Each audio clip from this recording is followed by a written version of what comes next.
guys! Welcome back ulit sa RSC Box. So for today's video, i-discuss ko po ngayon ano po ba ang partner visa dito sa Australia. So marami pong nagsasabi na Pilipino na ginagamit ang terms na partner visa, dependent visa, de facto na visa, tapos mayroon pang tumatawag ng subsequent na visa. Magkakaiba po itong visas na to.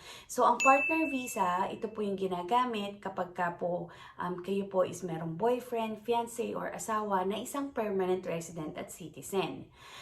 Yung dependent naman po, ito po is dependent kung ano po yung visa na current na hawak ng partner ninyo or ng asawa ninyo.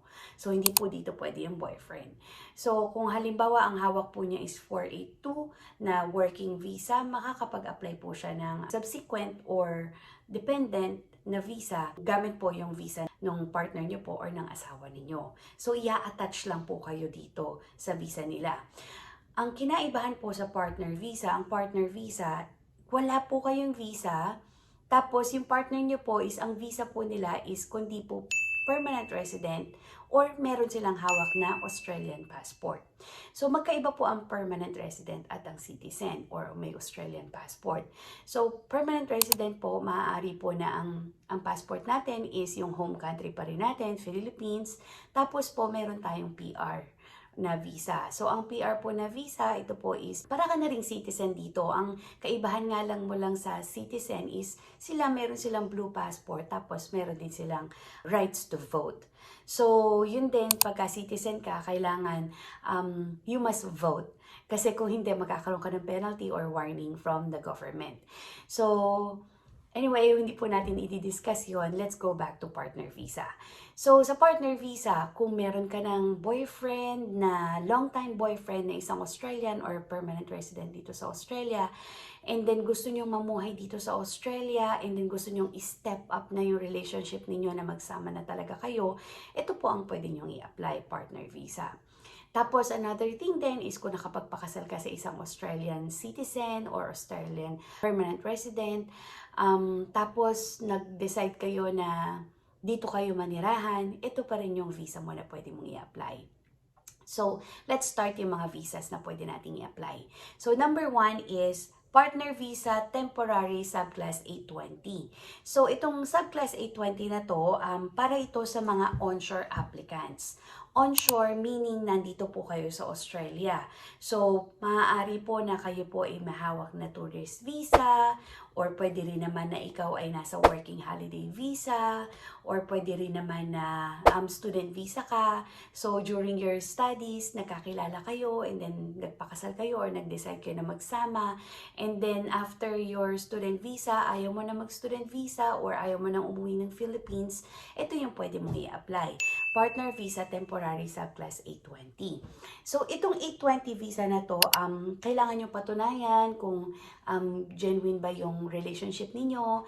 Kailangan nyo patunayan na nakapag-stay kayo dahil onshore ito, nakapagsama kayo ng 12 months, minimum 12 months sa isang bahay. So, kailangan nyo rin pakita yung kung saan kayo tumitira, saan kayo nakatira ngayon, any shared bills like utilities, like yung ilaw, tubig, internet, meron din ba kayong joint account, tapos or kung pwede rin naman na-declare nyo ba yung relationship nyo dito sa Australia or kung saang state kayo sa Australia nakatira. So, ito yung partner visa for onshore application. And then number 2 naman is pwede naman din tayo mag-apply ng partner professional visa subclass 309. So, halos the same din siya sa 820, kaya lang ito naman is para sa offshore application. Offshore meaning wala ka dito sa Australia.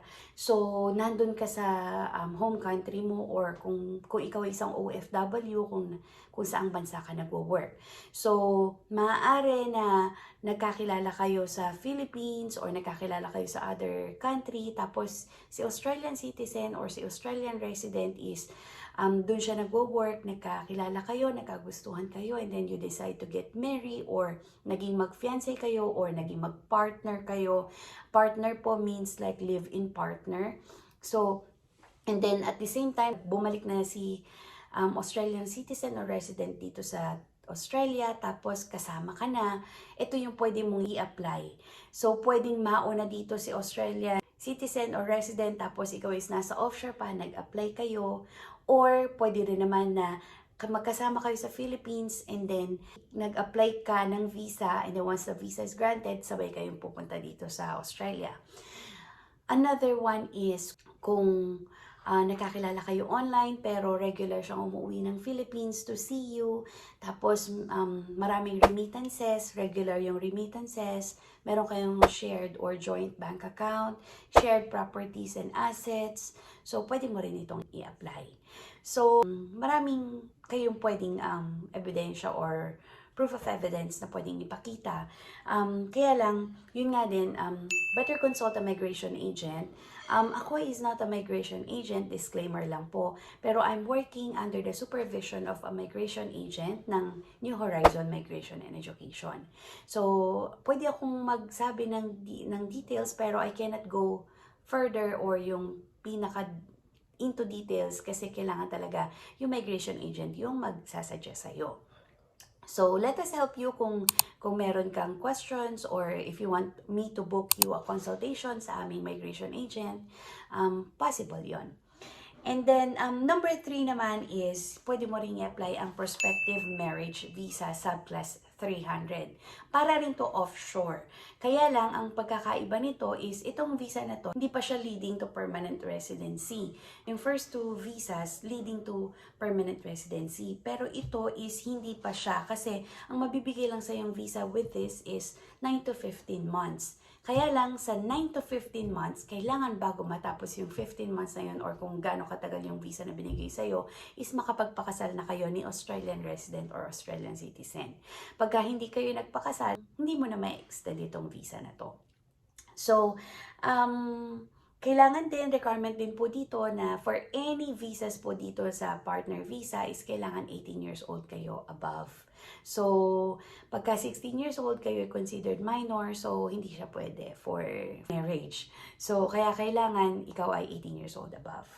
So, magkano po ba ang partner visa? Ang partner visa po is almost 9,000 Australian dollars. So, ito, to be exact, ito po ay 8,850 Australian dollars. So, medyo malaki siya, mataas siya na halaga. And then, kailangan mo pa rin magbayad for processing fee, of course, kung sino yung mag-help sa'yo. Pero kung if you want to ask our help, New Horizon Migration and Education, may dalawa po kami migration agent na pwede mag-assist sa inyo. And then, paano po ba sa mga requirements? Case-to-case basis po ito kasi depende po sa kung ano yung sitwasyon ninyo. Pero if you want to ask about partner visa, book a free consultation with us. Pwede nyo po kaming kontakin dito sa New Horizon Migration and Education. Ito po yung aking email, ito po yung aking number. And then, why not, let's talk about kung ano yung magiging suitable na visa para sa inyo at ano po ba yung mga documents na dapat nyong igayak para maging strong yung application ninyo. Take note, meron po mga partner visa na hindi nag-grant dahil po minsan hindi nila ma-prove na nagkasama na talaga sila for 12 months or minsan hindi nila ma-prove yung financial capacity na nilang dalawa. So minsan, of course, umiiwas ang gobyerno na baka mahirapan lang kayo dito or hindi kayo masupport dito ng government. So gusto rin nila na financially stable din or meron kayong financial capacity, lalo na yung Australian resident or Australian citizen. So, that's all for now. Thank you for always watching. To be updated, please follow us on TikTok, Instagram, Facebook page, New Horizon Migration and Education. Pwede rin po kayo mag-follow sa RSC Box page, FB page, or RSC Box Instagram page. Yun lamang po. Thank you. For more videos, please stay tuned. Or please like and subscribe. Bye!